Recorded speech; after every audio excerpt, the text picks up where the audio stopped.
here playing $500, $1,000 blind, no limit hold'em on Full Tilt Poker, and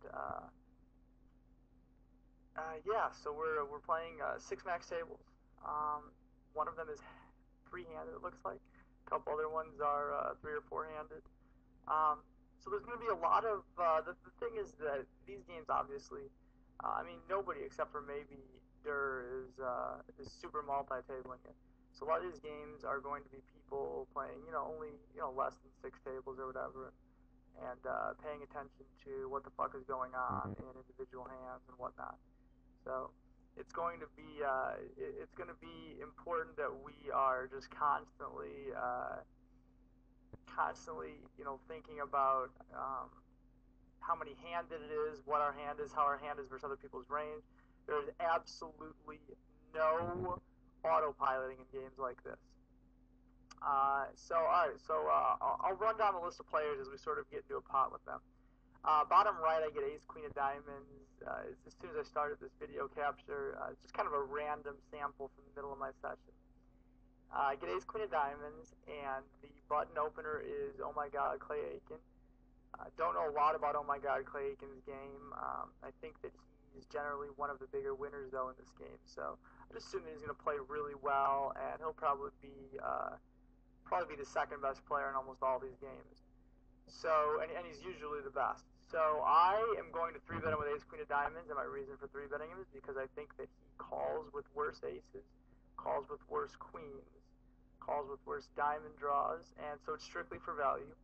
If I were to get 4-bet, it is likely that I would go all in, thinking that he can have air sometimes or pocket pairs for value that I'm doing okay with a shove against. So it's nothing is really definite though. So he didn't 3-bet me, so I didn't have to worry about it. I just took it down pre-flop. In the top right, if you notice, I'm auto folding Ace-7 offsuit. It's probably what I would consider to be not good, just instantly folding it and not thinking about it. But at the same time, I'm definitely not going to be opening my small blind light versus Oh My God, Clay Aiken's big blind. Clay Aiken is, again, like I said, a good player and probably distinctly the second best player in these games. So I'm definitely not going to fuck with him too much. He's going to 3-bet me a lot in position, I assume. Just assume that good players will do that. And he's going to call me a lot and float me and do all kinds of annoying ass shit that he can do in position. So I take the auto fold off. And I do open Queen 10 though on the bottom right, which is probably what I would consider maybe like not the bottom of my range, but it's definitely one of the weaker hands that I'm going to be opening there. So the flop comes King, King 5 rainbow, and he's calling with a relatively wide range. I know when I'm in the big blind there, I always say fuck this faggot in the small blind. He's almost for sure opening too light, and and so I'm going to call, I'm going to float him, I'm going to bluff raise him, I'm going to 3-bet him light, I am going to make his life a living hell. So for that reason, I am not going to be, opening too light or c-betting too light, but I do c-bet a really dry board here. I can have a lot of kings in my opening range, and I'm going to have a decent amount of pretty good double barrel cards. Now, the turn, he tanks for a while and calls. At this point, I assume his range is some percentage floats and some percentage floats, but a lot of those floats have at least some showdown value. Ace high isn't really a float here; it's a value call. You can have all ace X's, I would assume. He can have a king. I just have no idea how often he's raised the king on the flop, so I won't really pretend to speak to it.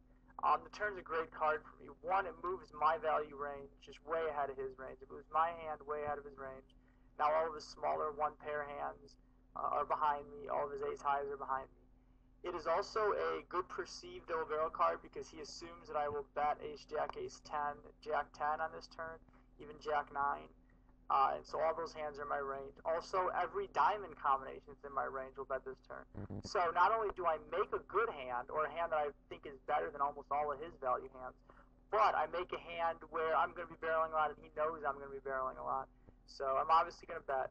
I made it 10-5. I was going to make it 10-5 or 11-5. It's going to be a big bet. It's going to be More than 2/3 of the pot for sure is what I'm looking to bet here. So he actually folded rather quickly, which I was a little surprised about. A little surprised, but not totally surprised. It's possible he has just a straight pure air hand. I suppose that would be defined as, I don't know, a pure air hand there would be something like, he could really just have like fucking A9 or something ridiculous like that.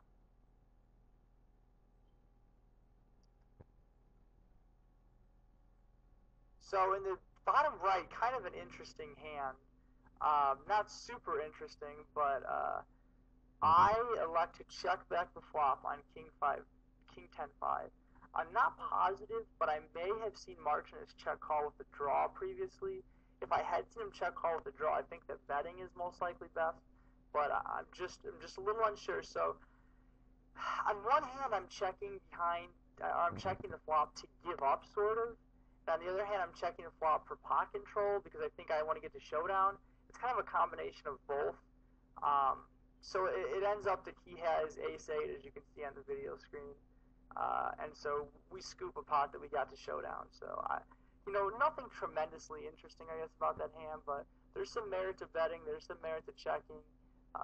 He could never call worse, so my bet would have basically been a bluff. Well, I don't think he could ever call worse. There's some chance that he could decide I'm c-betting too much and just check call with ace high, or worse, ace high, like he had ace-8. But in this case, I don't know that it's all that likely that he does that. So I like to just check behind. Also, I don't really want to get check raised. I like to just check behind. In the top left, I have pocket threes. Certainly going to be opening the button. I'm opening the button to 2.5x. I would assume that most players would think that if I'm doing something like that, that I am going to have some sort of great reasoning. But the fact is that I don't have an amazing reason for it. Nothing different from what I've said before in my mid-stakes videos. I think min-raising is a little too small, and I think 3xing is a little too big. So I think that min-raising allows them to play with sort of the range that I want them to have. I check back threes here on the top left, I think. At least I hope, yeah, I do. I'll get to showdown a decent amount of times, and sometimes when the turn is something uncoordinated, I'm going to be able to call a bet and then check down the river. The turn is something that really makes stuff coordinated, so I'm just going to insta-fold it.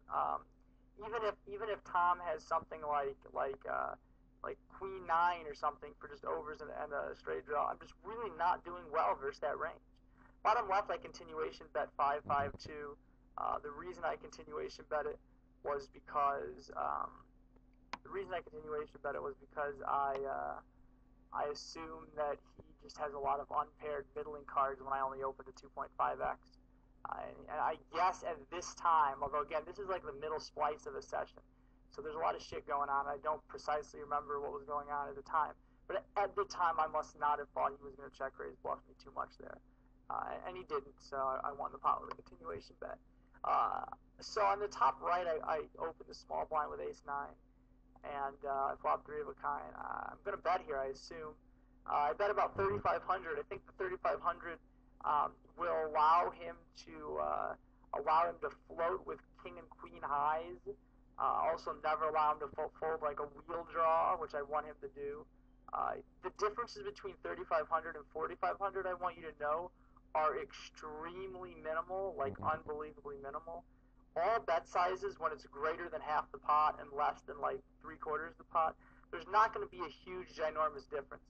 The turn bet size, again, continues to be a little bit on this, not really small, but not huge. And he folds. He probably had like Queen 10 or something like that.